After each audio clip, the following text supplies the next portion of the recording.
Olá, meus queridos, mais uma vez estamos juntos aqui para refletirmos na palavra do Senhor.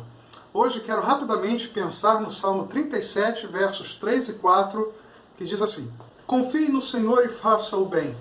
Assim você habitará na terra e desfrutará segurança. Deleite-se no Senhor e Ele atenderá aos desejos do seu coração.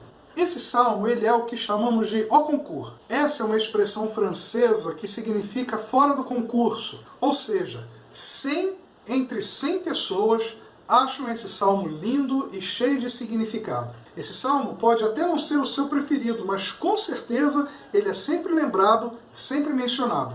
Quando fazemos uma breve análise geral desse poema, conseguimos identificar algumas características que mostram por que ele é um texto tão bom. Os poemas eles podem ser épicos, dramáticos ou líricos.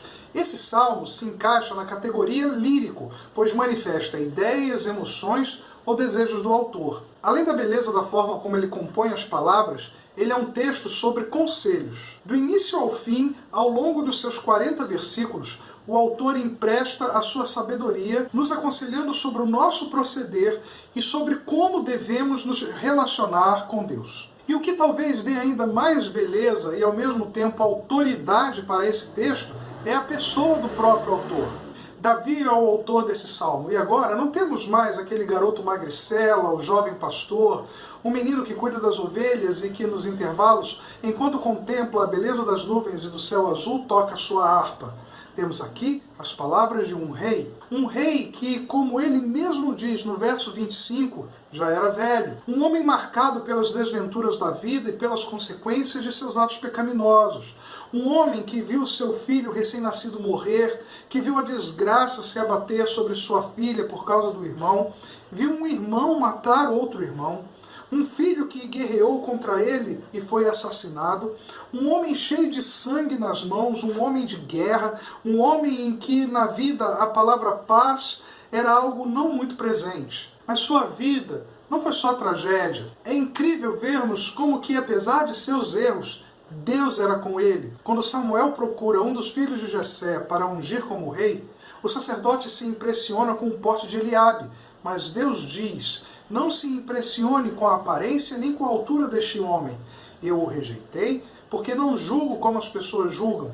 Elas olham para a aparência, mas eu vejo o coração. 1 Samuel 16:7. Deus sabia ali, naquele momento, tudo o que iria acontecer com Davi. Deus sabia dos erros que Davi cometeria, ele sabia de tudo. Davi não era um homem segundo o coração de Deus somente naquele momento, porque Deus sempre vê o todo, o quadro inteiro, a moldura completa. Davi elevou Israel a uma glória que foi superada só por Salomão, a quem ele teve o privilégio de entregar o trono, seu filho. E por causa do governo que Davi fez, Salomão pôde reinar numa paz que o próprio Davi jamais teve. Sem contar que Davi teve muitos outros filhos e a Bíblia não narra mais nada de litígio e de problema entre eles. Davi errou, mas se arrependeu. Davi soube se humilhar, reconhecer os seus erros, voltar para os braços do Senhor.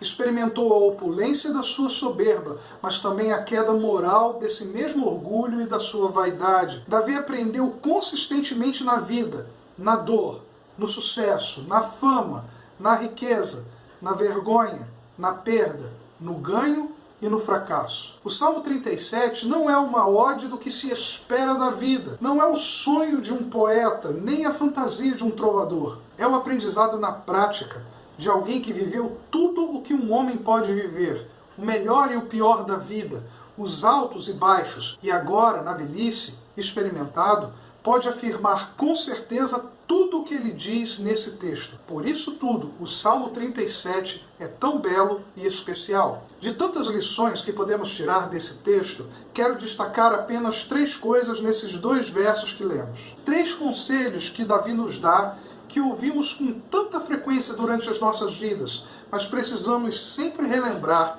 nos apoiar na palavra para seguirmos em frente. O primeiro conselho que quero destacar é: confie no Senhor. Sabemos muito bem o que é confiar. Um dono de um comércio precisa muitas vezes entregar a chave de sua loja para um empregado e confiar que esse vai abri-la na hora certa, todos os dias, vai deixar tudo arrumado para atender bem os clientes e vai cuidar do financeiro com honestidade e organização. Quando você matricula seu filho numa escola, você confia que ali haverá segurança, que as professoras cuidarão bem da criança, que ele ali terá uma boa educação e desenvolverá amizades num ambiente físico adequado, mas também de solidariedade e harmonia, e que no fim do dia ele retornará são e salvo para a sua casa. Quando você vai num restaurante, você confia que aquele alimento foi bem armazenado, que a comida foi bem preparada, que o ambiente segue todas as normas de higiene, inclusive os cozinheiros e os garçons. É o que a gente espera, não é verdade? Esses são exemplos de que muitas situações nas nossas vidas fogem ao nosso controle. Não temos como segurar a vida nas nossas mãos. Não temos como dar conta sozinhos de todas as situações que o viver nos apresenta. Sempre, em algum momento, teremos que confiar em alguém. Teremos que entregar nossa saúde na mão de um médico, nossa tarefa na mão de um ajudante, nosso filho na mão de um professor. Enfim, relações de confiança são exigidas de nós o tempo todo. E confiamos, quer com alegria, quer por necessidade, mas confiamos. Mas infelizmente sabemos que pessoas são falhas. Sabemos que todos nós cometemos erros e por isso sempre confiamos com um pé atrás, às vezes com os dois pés atrás. Por mais que confiemos, em algum momento temos que fazer um certo tipo de verificação, dar uma olhadinha, conferir se está tudo mesmo em ordem. Afinal, pessoas erram. Por isso, muitas vezes é tão difícil confiar que com Deus não haverá falhas. Somente o exercício de uma fé constante nos consegue colocar num patamar de crer sem duvidar. Davi viveu isso e por isso mesmo nos aconselha: confie no Senhor. Entenda que o Senhor não é homem, por isso ele não vai mentir para você. Que ele te ama, por isso não vai te trair. Que ele é eterno, por isso sabe te conduzir pelos caminhos da vida, mesmo que seja pedregoso, cheio de lama, galhos e buracos. Às vezes é necessário passar por trechos assim numa viagem, mas ele sempre estará de mão dada a você, te conduzindo até chegar na estrada plana mais uma vez. Conta a história de uma menina que foi para um aeroporto e ali chegou na sala de embarque e ia fazer uma viagem sozinha. E a gente sabe que, obedecendo os trâmites legais, não há nenhum problema quanto a isso. Então tá, a menina estava lá na sala, toda alegre, com seu livro de desenho, rabiscando, pintando, esperando chamarem para a hora do embarque. Chega a hora do embarque, ela vai para a fila. Por ela ser criança, ela passa à frente de todo mundo e vai lá. Ela seguindo o corredor até entrar no avião, alegre e faceira, toda contente por estar entrando naquele avião. Ela senta, fivela o seu cinto e o avião começa a subir. Enquanto todo mundo se agarra na cadeira lá no momento da decolagem, a menina está lá, tranquila, sorridente, curtindo toda aquela viagem. O avião levanta voo e lá vão eles. Só que durante a viagem acontece uma grande turbulência e aquele avião começa a balançar como uma pena no vento. Todo mundo no avião fica com medo, fica assustado, todo mundo se segura forte nas poltronas e a menina, tranquila, pintando o seu livrinho, como se não tivesse acontecendo nada. Até que uma senhora que estava ao lado dela pergunta para ela: menina, você não está com medo? A menina vira para ela e fala assim: não, não estou com medo. Mas como você não está com medo? Está todo mundo aqui assustado com essa turbulência. A menina, com aquele brilho nos olhos, vira para a senhora e responde: eu não estou com medo, quem está pilotando o avião é meu pai. Essa é a confiança que temos que ter no Senhor, de que Ele é o piloto de nossas vidas. E quando Ele conduz as nossas vidas, podemos passar pelos problemas que forem, as turbulências que forem, Ele está no controle. Ele sabe conduzir a aeronave da nossa vida. Ele vai nos levar até o pouso seguro mais uma vez. Seguindo o texto, chama muito a minha atenção o que Davi escreve logo em seguida. Ele diz assim: confia no Senhor e faça o bem. E esse é o segundo conselho que ele nos dá, que eu quero destacar. Faça o bem. Se tem um homem que sabe o que significa fazer o mal, esse é Davi. Foram tantas as situações de intrigas que ele sofreu, estratégias de fuga, batalhas, guerras, mortes, traições que esse homem viveu, que ele aprendeu muito bem as consequências, tanto de fazer o mal, como de fazer o bem. Por isso essa afirmação de Davi no verso 3. Você quer habitar na terra e fazer isso com segurança, não é? Desfrutar da paz e da tranquilidade que essa segurança dá? Confie no Senhor e faça o bem. Quando vemos esse contexto tão intenso da vida do rei, de tudo que ele viveu, percebemos que o bem que ele diz aqui não é sobre caridade. Davi não está falando de dar comida aos pobres, de dar roupa para os sem teto ou proteção para o frio. Isso tudo é louvável, mas ele está falando de fazer o bem, ou seja, ter atitudes de quem é benigno. O dicionário Michaelis define benigno assim: ele é um adjetivo que se compraz em fazer o bem, de boa índole, de bom caráter, benévolo, bondoso, humano, de bom trato ou prestativo, agradável, cortês, que é complacente, benevolente, generoso, que é benfazejo, benéfico, que é propício, falando de coisas ou circunstâncias. E também diz que não oferece risco ou perigo, sem gravidade, pensando aqui num olhar voltado para a medicina. Acho interessante essa utilização do termo na medicina, que não oferece risco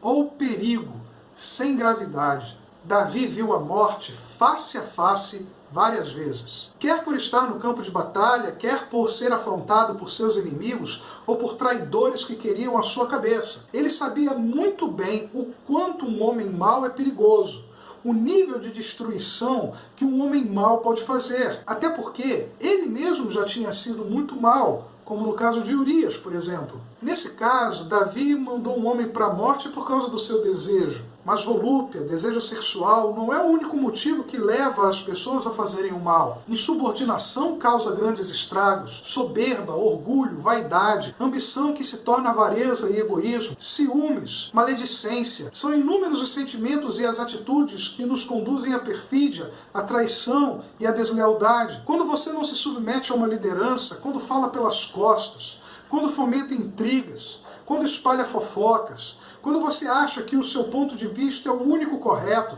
que só o seu conhecimento ou o seu jeito de ver as coisas é o certo, quando você mente, quando você põe lenha na fogueira de uma situação ao invés de ser um pacificador, quando você se acha mais espiritual e mais consagrado que os outros, você pode até negar que pensa isso, mas acaba agindo dessa forma. Quando você, ao invés de perdoar, promove discórdia e falta de comunhão, quando você sente inveja de alguém e faz um comentário inocente para denegrir a imagem de uma pessoa, enfim, são tantas as maneiras de fazermos o mal e sermos maus que não caberiam aqui nessa reflexão. Por isso o alerta de Davi: faça o bem, porque o bem é o oposto de tudo isso que eu disse. Fazer o bem é um excelente caminho para desenvolvermos um bom caráter, desenvolvermos o amor ao próximo, cumprindo assim o mandamento de amarmos o próximo e nos aproximarmos do caráter de Cristo. Davi associa o fazer o bem com viver em segurança, pois quem planta o bem, colhe o bem. Se você dá gentileza, recebe gentileza. Se você promove a paz, as pessoas te devolverão paz. Jesus disse no seu sermão em Mateus 5,16: assim também a luz de vocês deve brilhar, para que os outros vejam as coisas boas que vocês fazem e louvem o Pai de vocês que está no céu. E Paulo completa em Gálatas 6, 9 e 10: não nos cansemos de fazer o bem, pois se não desanimarmos, chegará o tempo certo em que faremos a colheita.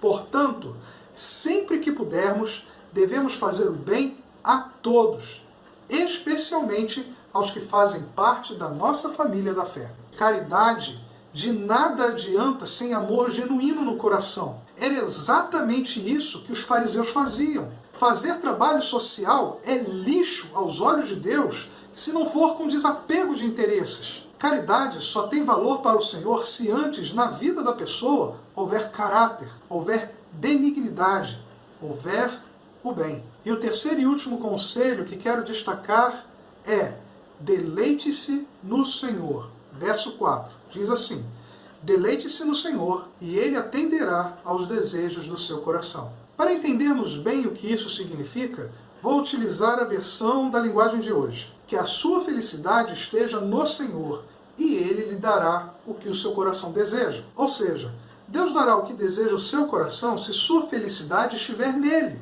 Se a sua alegria, se a sua realização for fazer a vontade dele, cumprir a vontade dele, deixar que ele haja através de você. Jesus fala sobre isso. João 12, versos 24 a 26, diz assim: eu afirmo a vocês que isto é verdade. Se um grão de trigo não for jogado na terra e não morrer, ele continuará a ser apenas um grão. mas se morrer, dará muito trigo. Quem ama a sua vida não terá a vida verdadeira, mas quem não se apega à sua vida neste mundo ganhará para sempre a vida verdadeira. Quem quiser me servir, siga-me, e onde eu estiver, ali também estará esse meu servo, e o meu Pai honrará todos os que me servem. Se morrermos para nós mesmos e para este mundo, Jesus viverá em nós, Jesus resplandecerá em nós. Assim, onde Ele estiver, nós estaremos. O que Ele fizer, nós faremos. Desse modo, o serviremos e o honraremos, e o Senhor, por sua graça e bondade, nos honrará. Concluindo, confia no Senhor. Entenda que Ele não é homem, por isso não vai mentir para você.